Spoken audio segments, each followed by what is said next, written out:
Hi friends, welcome back to our channel. நம்ம சேனலை subscribe பண்ணாதவங்க சப்ஸ்கிரைப் பண்ணிக்கோங்க. மறக்காமல் லைக் பண்ணி சப்போர்ட் பண்ணுங்கள். இன்றைக்கான எபிசோடில் என்ன நடக்குது பார்த்தீங்கன்னா, ஐஸ்வர்யா ரியா கிட்ட பேசி முடிச்சுட்டு நமக்கு புதுசாக பங்களா கிடைக்க போகுது, ரெசார்ட் கிடைக்க போகுது, நிறைய பணம் கிடைக்க போகுது அப்படின்னு சந்தோஷப்பட்டு இருப்பாங்க. அப்போ அருண் வந்துட்டு பல்லார்னு அறைவாங்க. எதுக்காக நிறைஞ்சிங்கன்னு ஐஸ்வர்யா கேட்பாங்க.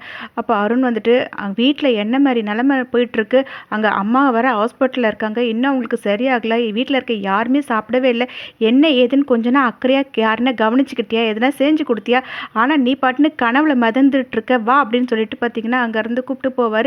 நெக்ஸ்ட் சீனில் பார்த்தீங்கன்னா இங்கே தீபா வந்து ரொம்பவே ஃபீல் பண்ணிட்டு இருப்பாங்க.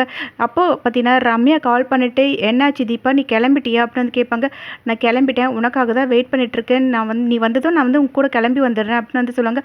அதுக்கிட்ட ரம்யா, சரி தீபா, நானும் கிளம்பி வரேன், நம்ம போகிற விஷயம் யாருக்குமே தெரிய வேண்டாம், நீ யாருக்கிட்டையும் சொல்லாது அப்படின்வாங்க. அதுக்கிட்ட தீபாவும் ஓகே சொல்லிடுவாங்க. வரேன்னு சொல்லிட்டு ஃபோனை வச்சுருவாங்க. இங்கே பார்த்தீங்கன்னா தீபா வந்துட்டு அவங்க கப்போர்டில் போயிட்டு அபிராமி கொடுத்த அந்த கோவிலில் வாங்கிட்டு வந்த புடவையை எடுத்து பார்த்துட்டு ரொம்பவே ஃபீல் பண்ணிவிட்டு, அத்தை நான் நல்லா இருக்கணுன்றதுக்காக நீங்கள் கோவிலில் போயிட்டு இந்த புடவையை வாங்கிட்டு வந்து எனக்கு கொடுத்தீங்க, இப்போ நீங்கள் வந்து உடம்பு முடியாமல் இருக்கீங்க, இந்த புடவையை கட்டிட்டு நான் அந்த சாமியாரை போய் பார்த்து அவர் சொல்கிற பரிகாரம் எல்லாத்தையுமே செய்ய போகிறேன், என்னால் முடிஞ்சதை பண்ணி உங்களோட உயிரை நான் காப்பாற்ற போகிறேன் அப்படின்னு வந்து நினச்சிட்டு அவங்க பார்த்தீங்கன்னா ரெடி ஆகிட்டு போய் சாமி கும்பிட்டுட்டு இருப்பாங்க. அப்போ சாமிக்கிட்டேயே என்னோட அத்தைக்கு எதுவுமே ஆகக்கூடாது, அவங்க நல்லபடியாக பொழைச்சி வரணும், அதுக்கு நீ தான் துணையாக இருக்கணும் அப்படின்னு வந்து சொல்லிட்டு இருப்பாங்க. சாமியார் வேஷம் போட்டவர் ரம்யாவுக்கு கால் பண்ணிட்டு, என்ன மேடம், நான் உங்களுக்காக தான் வெயிட் பண்ணிட்டுருக்கேன், நீங்கள் எப்போ வரீங்க அப்படின்னு வந்து கேட்பாங்க. அதுக்கிட்ட ரம்யாவும், நாங்கள் இப்போ தான் கிளம்பிட்டுருக்கோம், உடனே வந்துடுவோம், எல்லாமே செட்டப்லாம் கரெக்டாக பண்ணியிருக்கல, தீபா கிட்ட என்ன பேசணுமோ அது எல்லாமே கரெக்டாக பேசிடுவல, எந்த ஒரு டவுட்டும் வரக்கூடாது அப்படின்வாங்க. அதை கேட்டு அவரும் வந்துட்டு, ஒரு ப்ராப்ளமும் இல்லை, நீங்கள் கூப்பிட்டு வாங்க, எல்லாத்தையும் நான் சூப்பராக பண்ணிடுறேன் மேடம் அப்படின்னு வந்து சொல்லிட்டு ஃபோன் வச்சுருவாங்க.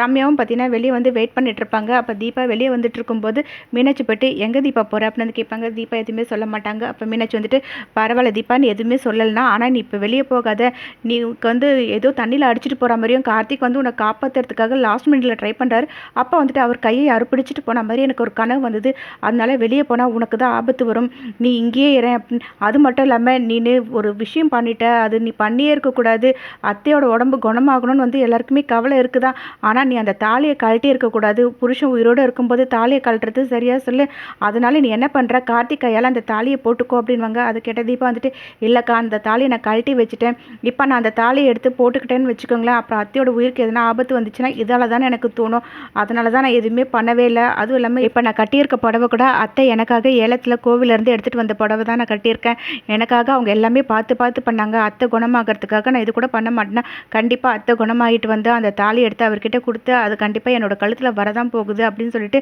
அங்கேருந்து கிளம்பி போயிடுவாங்க. அப்போ மீனாட்சி வந்து என்ன பண்ணுறதுன்னு ஒன்றும் புரியாமல் பார்த்துட்டு இருப்பாங்க.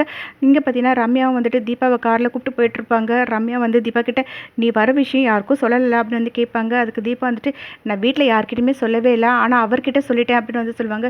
என்னடி அப்படி ஏன்டி சொன்னேன் அப்படின்னு வந்து கேட்கும்போது அதுக்கு தீபா வந்துட்டு, இல்லை அவர் ஹாஸ்பிட்டலில் இருக்கும்போது அவரும் என் கூட வந்தால் நல்லா இருக்கும்னு சொன்னேன், ஆனால் அவருக்கு நான் சொன்னது கூட கேட்கவே இல்லை, ஏன்னா அப்போ தான் அத்தைக்கு வெண்டிலேட்டர் வைக்கணும்னு சொல்லி பேசிகிட்டு இருந்தாங்க, அதை கேட்டு அவர் ரொம்பவே கலங்கிட்டு இருந்தார், அதனால நான் பேசுனது கூட அவர்கிட்ட காதில் விழுந்தே இருக்காது, நான் சொல்லியும் சொல்லாத மாதிரி தான் அப்படின்னு வந்து சொல்லிட்டு இருப்பாங்க. அதை கேட்ட ரம்யா வந்துட்டு, அப்பாடா நல்லதாக போச்சு, என் கூட வர விஷயம் யாருக்குமே தெரியாமல் இருக்க, அதுவே சந்தோஷம்னு நினச்சிப்பாங்க. நெக்ஸ்ட் சீனில் பார்த்தீங்கன்னா கார்த்திக் ஹாஸ்பிட்டலில் உட்காந்துட்டு இருப்பாங்க. ஒரு குழந்தைய ஆப்ரேஷன் பண்ணுறதுக்காக கூப்பிட்டு போவாங்க. அந்த குழந்தை வந்துட்டு அவங்க அம்மா கிட்ட பயமாக இருக்குது அப்படின்னு அழுதுட்டு இருக்கோம். அவங்க அம்மாவும் பார்த்தீங்கன்னா ஆறுதல் சொல்லி அனுப்பி வைப்பாங்க. இதெல்லாம் கார்த்திக் பார்த்துட்டு இருக்கும்போது ஆனந்த் மீனாட்சி 2 பேருமே போவாங்க. மீனாட்சி கார்த்திக் கிட்ட, நீங்கள் இப்படியே ஹாஸ்பிட்டலே இருந்தால் என்ன சொல்லுங்கள், நாங்கள் கூட வீட்டுக்கு போயிட்டு ட்ரெஸ்லாம் மாற்றிட்டு வந்துட்டோம், நீங்கள் வீட்டுக்கு வரமாட்டேன்னு சொன்னதுனால நான் உங்களுக்கு ட்ரெஸ் கொண்டு வந்திருக்கேன், அதுவும் இல்லாமல் நீங்கள் சாப்பிடாம வேற இருக்கீங்க, இதில் காஃபியும் கொண்டு வந்திருக்கேன் குடிங்க அப்படின்னு வந்து சொல்லிட்டு இருப்பாங்க. அதை கேட்டால் கார்த்திக் வந்துட்டு, இல்லை நீ எனக்கு எதுவுமே வேண்டாம் அப்படின்வாங்க. அதை கேட்டால் ஆனந்த் வந்து, கார்த்திக் உன்ன மாதிரி தான் எங்கள் எல்லாருக்குமே கஷ்டமாக இருக்குது, அங்கே அப்பா கூட சாப்பிடாமல் இருக்கார், அவருக்கு அம்மாவை பற்றி மட்டும் நினச்சி கவலை இல்லை, உன்னை நினச்சி தான் அவர் கவலைப்பட்டுட்ருக்காரு, தயவு செஞ்சு நீ கொஞ்ச நாள் சாப்பிட்றா, அம்மாவுக்கு நல்லாயிடும், அந்த ரியா பற்றி எந்த ஒரு தகவலும் இப்போ வரையும் கிடைக்காம தான் இருக்குது, அவளை பற்றி தேடிட்டு தான் இருக்கோம், அது மட்டும் இல்லாமல் அந்த ஃபோட்டோகிராஃபர் மூலயமா தான் வந்துட்டு விஷயம் என்ன கிடைக்குன்னு வந்து போலீஸில் வந்து சொல்லிட்டு இருந்தாங்க, அவரை வந்து நம்ம அரேஞ்ச் பண்ணதை பற்றி யார் என்னன்ற டீட்டெயிலும் கேட்டாங்க அப்படின்வாங்க. அதை கேட்ட உடனே கார்த்திக் வந்துட்டு, நான் நான் வந்து ஒரு இது மூலியமா தான் அவர புக் பண்ணியிருந்தேன். அவர பத்தின டீட்டெயில்ஸ் எல்லாமே நான் உன்கிட்ட குடுக்குறேன். நீ அத குடு. அவர் மூலியமா எதனா தகவல் கிடைக்கிறதுக்கு வாய்ப்பு இருக்கு அப்படின்னுவாங்க. அத கேட்டு ஆனந்தும், ஆமாண்டா அவர் எதுனா வந்து வீடியோ எடுத்து வச்சிருப்பாருன்னு வந்து எல்லாருமே நம்பிட்டு இருக்காங்க. அவர போய் விசாரிச்சா தான் எல்லாமே தெரியும் அப்படின்னு வந்து சொல்லிட்டு இருப்பாங்க. அத கேட்டா கார்த்திக்கும் சரிண்ணே அப்படின்னு சொல்லிட்டு ட்ரெஸ் வாங்கிட்டு அங்கேருந்து போயிடுவாங்க. நெக்ஸ்ட் சீன்ல பார்த்தீங்கன்னா, தீபா வந்து ரம்யா கிட்ட நம்ம போறோமே அந்த சாமியார் பத்தி உனக்கு எதனா தெரியுமா அப்படின்னு வந்து கேட்பாங்க. அதுக்கு ரம்யா வந்துட்டு எனக்கு எதுவுமே தெரியாது. நீ சொன்னதுனால நான் அத விசாரிச்சு பார்த்தேன். அதுக்கப்புறம் தான் அவர் ரொம்ப சக்தி வாய்ந்த சாமியார்ன்ற விஷயமே தெரிய வந்தது. ஆனா என்ன ஒண்ணு அவர் குடுக்குற பரிகாரம் ரொம்ப பயங்கரமா இருக்கும். ரொம்ப கஷ்டமா இருக்கும். அதெல்லாம் நீ பண்ணிடுவியா அப்படின்னு வந்து கேட்பாங்க. அத கேட்டா தீபா வந்துட்டு அவர் எவ்வளோ கஷ்டமான பரிகாரம் குடுத்தாலும் அத பத்தி எனக்கு கவலையே இல்ல. ஏன்னா என்னோட அத்தை நல்லா வரணும். அவங்க எனக்கு அம்மா மாதிரி என்ன அந்த அளவுக்கு கவனிச்சுப்பாங்க. ஒரு அம்மாக்காக ஒரு பொண்ணு எந்த லெவலுக்கு போக முடியுமோ அந்த லெவலுக்கு போவேன். இதோ இப்ப நான் கட்டியிருக்க புடவ கூட எங்க அத்தை நான் நல்லா இருக்கணும், அவர் கூட சந்தோஷமா வாழணும்னு நினைச்சுட்டு அவங்க எடுத்துட்டு வந்து குடுத்த புடவ அப்படின்லாம் பேசிட்டு இருக்கும்போதே, ரம்யா வந்துட்டு போதும் அப்படின்னு வந்து கத்துவாங்க.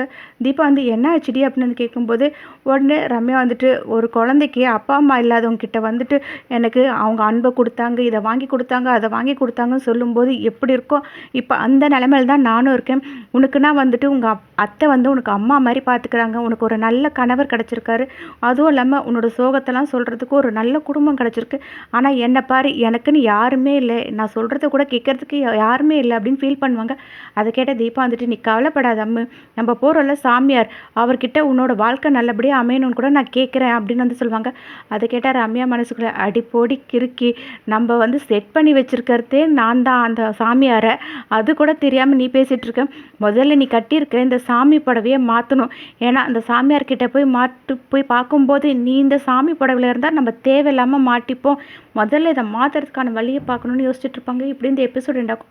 நெக்ஸ்ட் எபிசோட்ல என்ன நடக்குதுன்னு தெரிஞ்சுக்க நம்ம சேனல் லைக் பண்ணுங்க, ஷேர் பண்ணுங்க, மறக்காம சப்ஸ்கிரைப் பண்ணிக்கோங்க. தேங்க்யூ.